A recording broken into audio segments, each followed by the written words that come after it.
Thank you so much and good afternoon. Thank you for hanging in here all day. I am so impressed with your stamina, and thank you very much for that very warm welcome.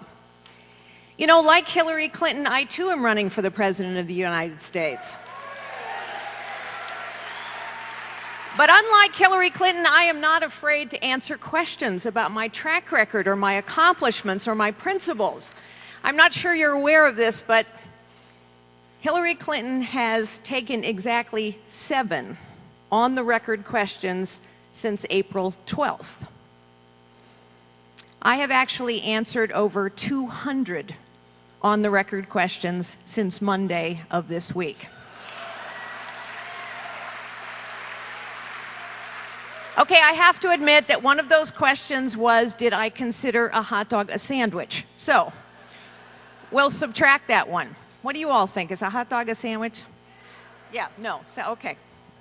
The New York Times now has a new regular feature. It's called Questions We Would Have Asked Hillary Clinton If We Had Only Had the Opportunity. I bet you have some questions too. I certainly do.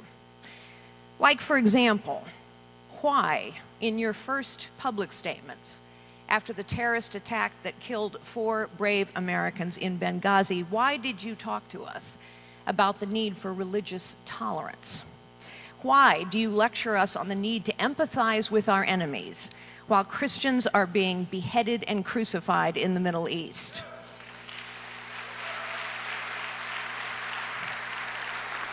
Did you really see no conflicts of interest while your family foundation took millions of dollars in donations and your husband took very large speakers' fees from foreign governments who had business before you while you served as Secretary of State?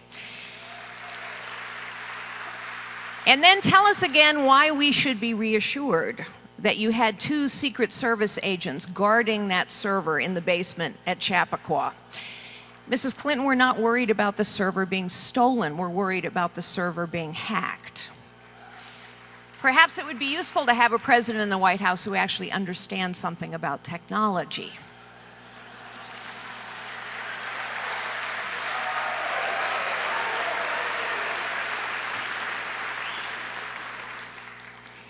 Recently, while I was reading my daily scripture, I came across Matthew 12:34.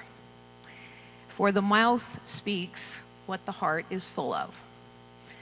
And so today I want to speak to you about what fills my heart. When I was a little girl, one morning in Sunday school, my mother said to me, what you are is God's gift to you. What you make of yourself is your gift to God. I started my career as a secretary in a little 9-person real estate firm. And ultimately, I would become the chief executive officer of the largest technology company in the world and run for president of the United States. That's only possible in the United States of America. That's only possible here, and it is possible here and only here because our founders knew what my mother taught me. Our founders knew that everyone has God-given gifts. Our founders built a nation on the visionary and at the time radical idea that every life has potential and that everyone has the right to fulfill their potential. That is what our founders meant when they talked about life, liberty, and the pursuit of happiness. And they believed that right to fulfill our potential came from God and should not be taken away by man or government. I have seen people in all kinds of circumstances. I have seen people in desperate and destitute circumstances, and yet it is true that every person has God-given gifts. Every person's life is filled with God-given potential. And whatever their circumstances, everyone truly does have the capacity to live a life of dignity and purpose and meaning. And we know that dignity comes from work, and purpose comes from family, and meaning comes from faith in our lives.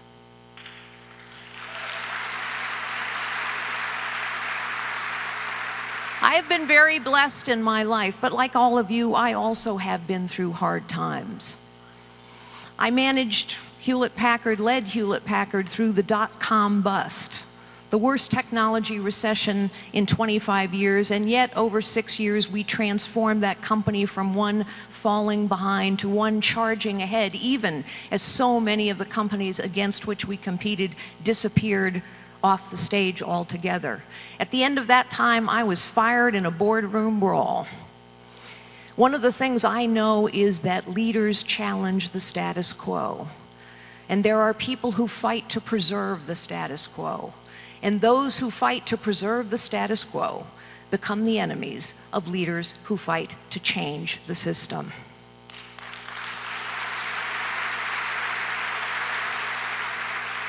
When I battled cancer 6 years ago, I relied on the strength of my family and the power of my faith. And when a short time at the tail end of that battle, a short time later, we lost our younger daughter, Lori Ann, to the demons of addiction, my husband Frank and I relied on our personal relationship with Jesus Christ to save us from a desperate sadness. I met Frank, who is here today. I met Frank 34 years ago. And when we married 30 years ago, next Sunday, as a matter of fact, is our 30th anniversary. Thank you so much. When we married 30 years ago, I learned that his mother had been told to abort him.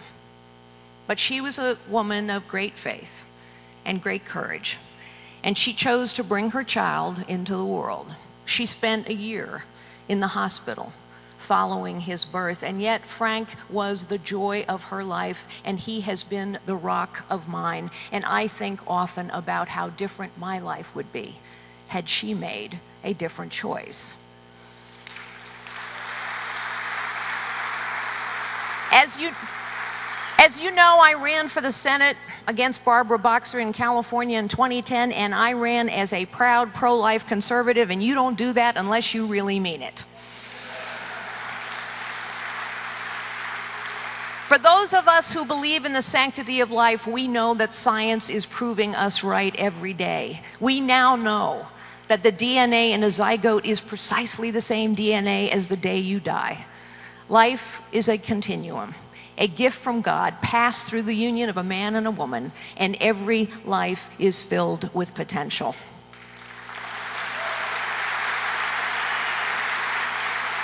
I don't know about you, but I am really tired of being called extreme on this issue. The platform of the Democrat Party is a life is not a life until it leaves the hospital. That, ladies and gentlemen, is extreme.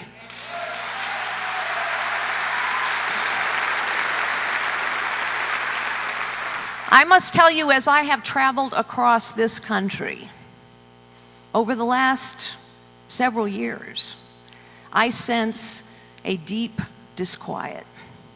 It is not political. It is not partisan. But people are disquieted because they fear we are losing something, and they think we are missing something. They fear we are losing that sense of limitless possibility that has always defined this nation. We always knew if something was worth doing, this nation would do it. Even better if it was hard to do. We would figure out how to do it. We knew that our own lives were filled with the possibilities that came with our God-given gifts, and we trusted that our children and our grandchildren's lives would be filled with even greater possibilities. And yet people no longer feel this sense of possibility. And when we lose a sense of limitless possibility that has always defined this nation, then we lose the core of who we are. And there is a reason why people feel as though we're losing possibilities. I see too many lives tangled up in webs of dependence. I see too many family-owned businesses or farms, small businesses, new businesses that are getting crushed. For the first time in U.S. history, we are now destroying more businesses than we are creating. The government has become so big, so powerful, so costly, so corrupt, so crushing in its weight and its ineptitude that only the big, the powerful, the wealthy, and the well-connected can survive.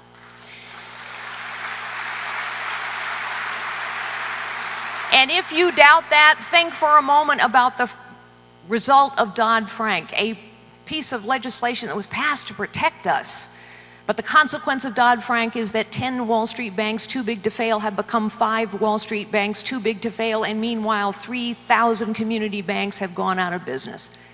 In industry after industry after industry, the crushing weight of government complexity and power ensures that only the big, the powerful, the wealthy, and the well-connected can deal with it. Ladies and gentlemen, this is called crony capitalism, and the answer to crony capitalism is not more government, it is less government.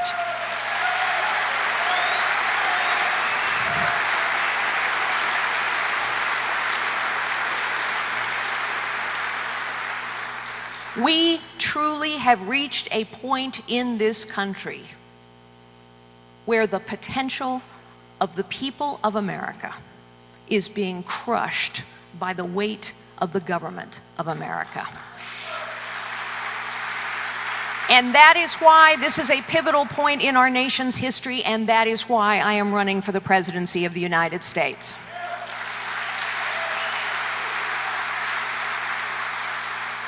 People think that we are losing that sense of limitless possibility, and they are right. And what they think we are missing now is leadership.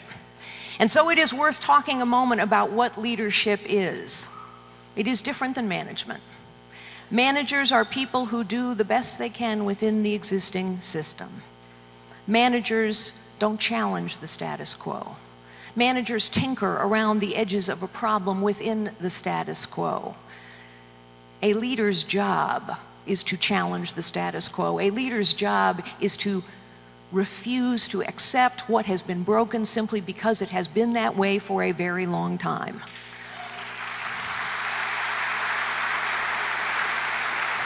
When I was a secretary all those many years ago, I thought a leader was somebody with a big office. If you had the big office, if you had a big parking space, if you had perks, if you had a title, you must be a leader. And then I got a little older and wiser, and I learned that there were people with big offices and big titles who had not led a day in their lives. We have one of those in the Oval Office right now, ladies and gentlemen.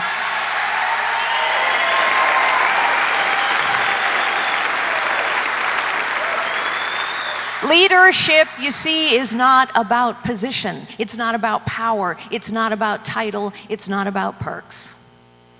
Leadership is about changing the order of things for the better. And the highest calling of leadership is to unlock potential in others. And that is the kind of leadership we now need in Washington, D.C. It is important to remember that ours was intended to be a citizen government. That is what by, for, and of the people means. When did we get used to the fact that only a professional political class could run for office? The truth is, the professional political class, those protectors of the status quo, they have let the citizens of this great nation down.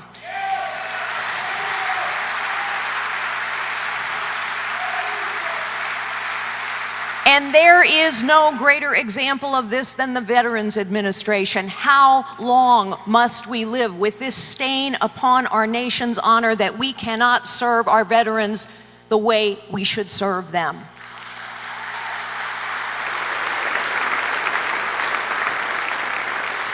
You know, until Friday of last week, I served as the chairman of a Christian-based organization called Opportunity International. We're the largest microfinance organization in the world. We have lent almost $8 billion, $150 at a time.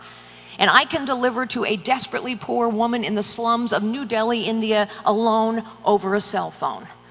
But if you are a veteran, you are going to spend months filling out paperwork, many more months while some bureaucrat checks your paperwork, many more months while another bureaucrat decides if you can get an appointment or not. And the regional headquarters of the Veterans Administration in Winston-Salem, North Carolina, has had to have the foundations of the building reinforced because of the weight of the paperwork on the bureaucrat's desk. We cannot settle for this anymore, ladies and gentlemen.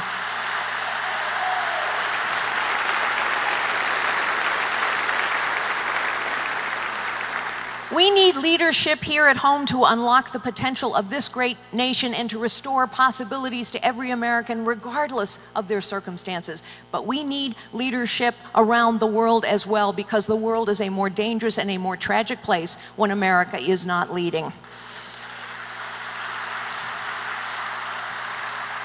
The truth is, I have met more world leaders on the stage today than anyone else running for the presidency, with the possible exception of Hillary Clinton, only I wasn't doing photo ops.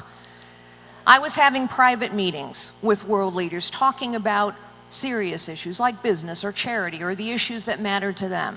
And I have served as the chairman of the External Advisory Board for the Central Intelligence Agency, advised 2 secretaries of defense, a secretary of state, a secretary of Homeland Security.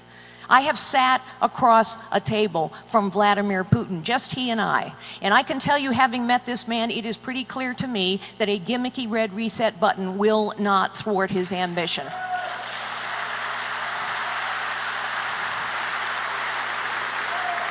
But there are some things we could do. There are some things we could do that would slow him down and that would cause him to say, I am standing now seeing an America of strength and resolve. We should rebuild the 6th Fleet. We should rebuild the missile defense program. We should conduct military exercises in the Baltic states, and we should arm the Ukrainians.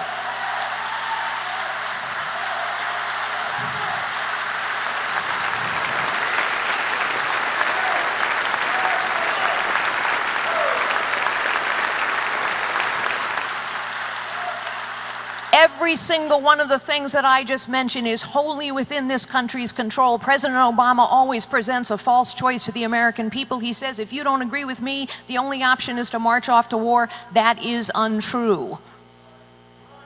You know, I've been asked what I would do in the first 100 days in the Oval Office, and there is much work that we would have to do in that first 100 days, but I will tell you 2 things that I would do on the first day. I would make 2 phone calls. The first is to Bibi Netanyahu, the Prime Minister of Israel.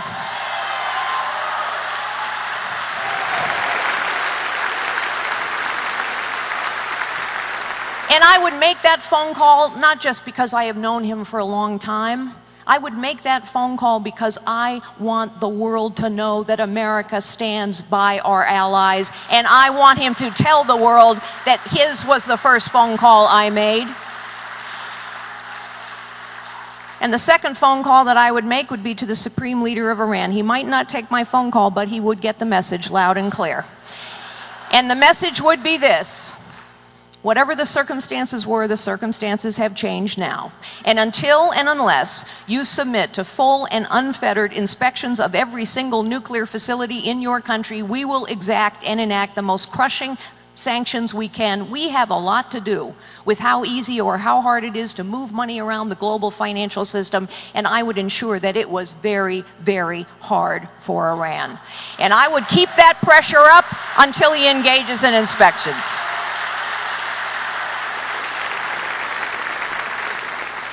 And by the way, there is much we can do to help our allies fight against this terrible, evil enemy called ISIS.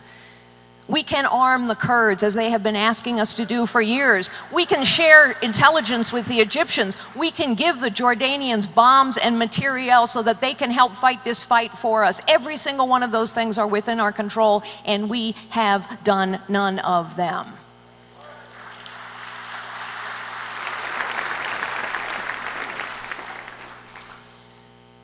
Several weeks ago, I was asked by a reporter whether a woman's hormones prevented her from serving in the Oval Office.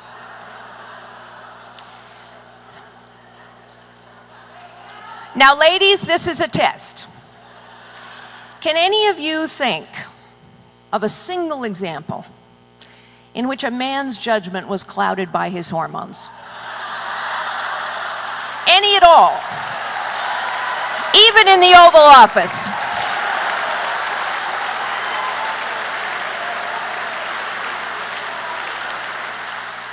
Hillary Clinton must not be President of the United States, but not because she is a woman. Hillary Clinton must not be the President of the United States because she is not trustworthy and she does not have a track record of accomplishment.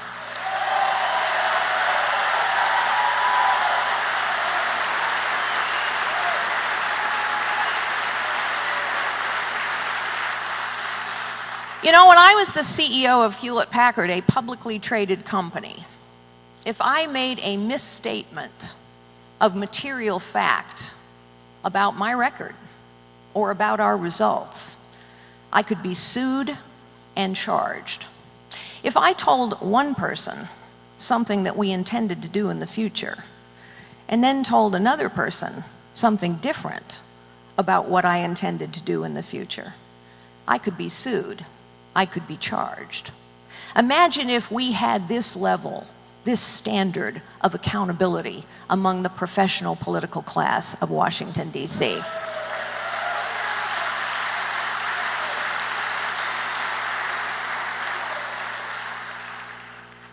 The American people will have a choice. Are we going to demand trust, transparency, and more than words from our political leaders? Do we want someone in the White House who is not afraid to be held accountable, who is not afraid to challenge the status quo? Have we had enough of a ruling political class that doles out favors to the wealthy, the well-connected, and the few? We have everything we need to solve every problem. All of our wounds are self-inflicted. We have the potential of the American people. All we need now is leadership and citizenship. So if you want to help me, please go on to carlyforpresident.com and sign up and sign on.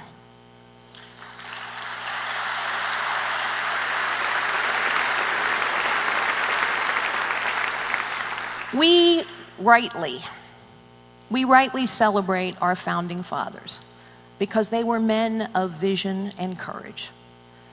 But two of the most powerful symbols of this great and blessed nation are women, Lady Liberty and Lady Justice. Lady Liberty stands tall and strong. She is clear-eyed. She is resolute.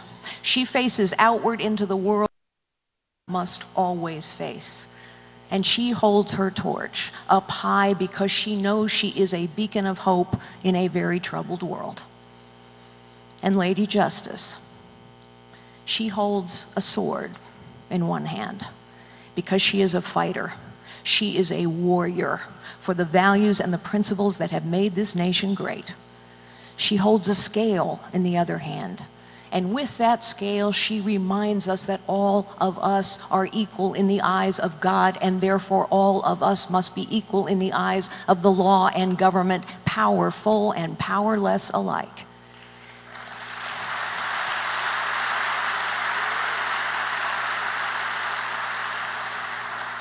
And she wears a blindfold.